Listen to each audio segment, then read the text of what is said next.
Assalamualaikum warahmatullahi wabarakatuh. Saya Cici Fitria dengan NIM 261062 akan mempresentasikan tentang konsep informasi akuntansi penuh.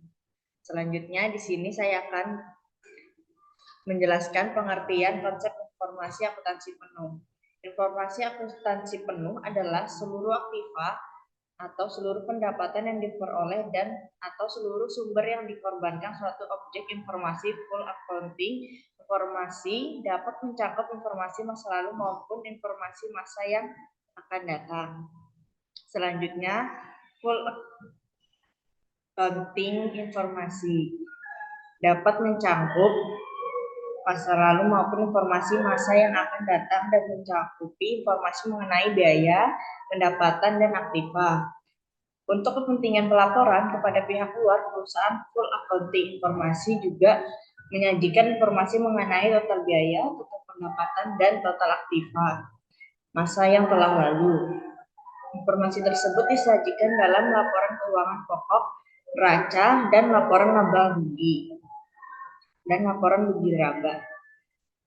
Selanjutnya, metode full costing merupakan metode penentuan biaya produksi yang menghitung semua unsur biaya produksi yang terdiri dari biaya bahan baku, biaya tenaga kerja langsung, dan biaya overhead pabrik, baik yang berperilaku variabel maupun tetap.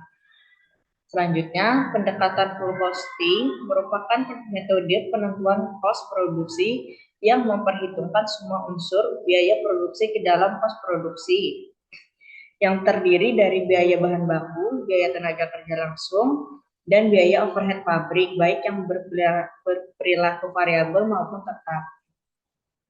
Selanjutnya, pembiayaan variabel. Pembiayaan variabel adalah konsep akuntansi biaya manajerial. Dengan metode ini, biaya overhead manufaktur terjadi pada periode suatu produk diproduksi.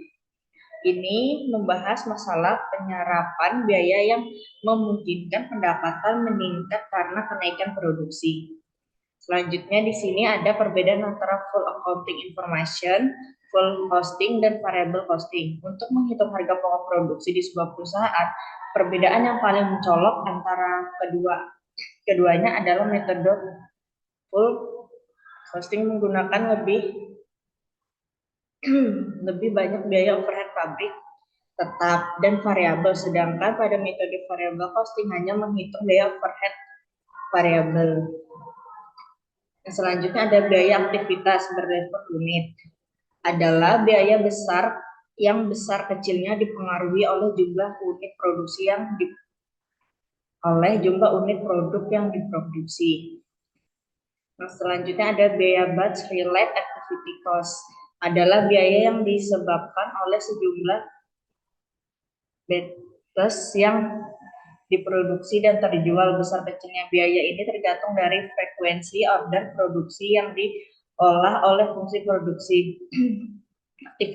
Aktivitas ini tergantung pada jumlah batch produk yang diproduksi.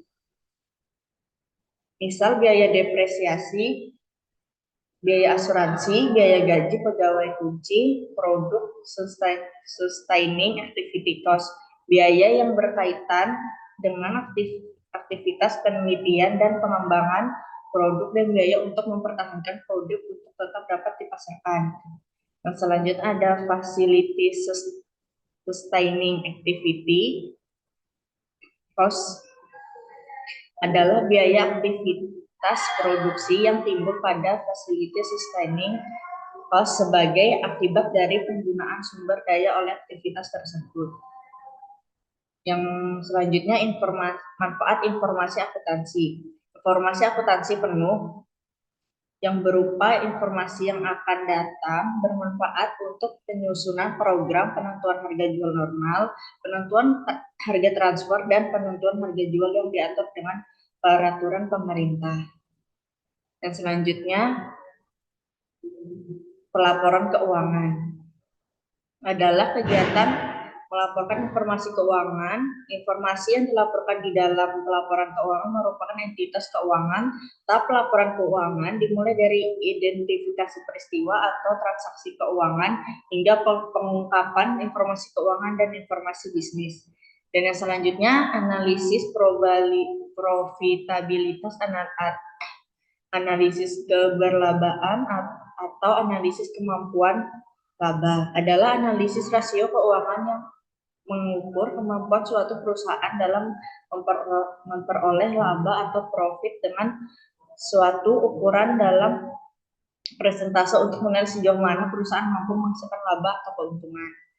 Dan yang selanjutnya, dalam cost type pricing, harga jual yang dibebankan kepada pelanggan dihitung berdasarkan biaya penuh sesungguhnya yang telah dikeluarkan untuk memproduksi dan memasarkan produk. Selanjutnya ada metode penentuan harga jual normal, seringkali disebut juga dengan istilah cost plus pricing karena harga jual ditentukan dengan menambah biaya masa yang akan datang dengan suatu presentasi tambahan di atas jumlah biaya yang dihitung dengan formula tertentu. Dan yang selanjutnya ada harga jual produk perusahaan yang diatur perusahaan pemerintah, yang diatur peraturan pemerintah. Perusahaan yang harga jual produknya diatur dalam peraturan pemerintah, yaitu perusahaan yang mengatur hajat hidup orang banyak, sehingga dalam penetapan harga jual produk dibutuhkan pedoman unsur-unsur biaya produksi dan non-produksi dan cara pengukurannya. Tiap kenaikan harga diatur peraturan pemerintah yang harus dapat dipertanggungjawabkan. Dan yang terakhir, penyusunan program adalah proses pembuatan keputusan mengenai program-program yang akan dilaksanakan oleh suatu organisasi dan taksiran jumlah sumber-sumber yang akan dialokasikan untuk setiap program tersebut. Di sini ada rekayasa informasi penuh. Informasi akuntansi penuh dimanfaatkan oleh manajemen untuk melaporkan keuangan, pengukuran tingkat kemampuan produk atau unit organisasi dalam menghasilkan laba, penyedia informasi, menjawab pertanyaan beberapa biaya yang telah dikeluarkan untuk sesuatu, penentuan harga jual produk atau jasa baik dalam cost type kontrak, harga jual normal maupun harga jual produk dalam perusahaan yang diatur oleh peraturan pemerintah. Dan untuk penyusunan program untuk memenuhi berbagai kebutuhan manajemen tersebut, perekayasaan informasi akuntansi penuh memerlukan identifikasi aktiva, pendapatan, dan biaya langsung yang bersangkutan dengan objek informasi tertentu. Dan pembebanan secara adil aktiva, pendapatan, dan biaya yang tidak langsung kepada berbagai objek informasi yang bersangkutan. Aktiva dan pendapatan umumnya mudah diidentifikasikan kepada objek informasi tertentu, sehingga hanya sedikit aktiva dan pendapatan yang tidak langsung yang harus dibebankan secara adil oleh suatu objek informasi. Tidak demikian dengan biaya. Banyak biaya yang merupakan biaya bergabung atau common cost yang dalam perekayasaan informasi akuntansi penuh harus diberikan secara adil kepada berbagai objek informasi melalui metode pembebanan tertentu. Dan selanjutnya metode pembebanan biaya yang digunakan untuk perekayasaan informasi akuntansi penuh dapat dibagi menurut tujuan manfaat informasi akuntansi penuh sebagai berikut ini. Yang pertama, pembebanan biaya tidak langsung untuk penyediaan informasi pengambilan keputusan manajemen.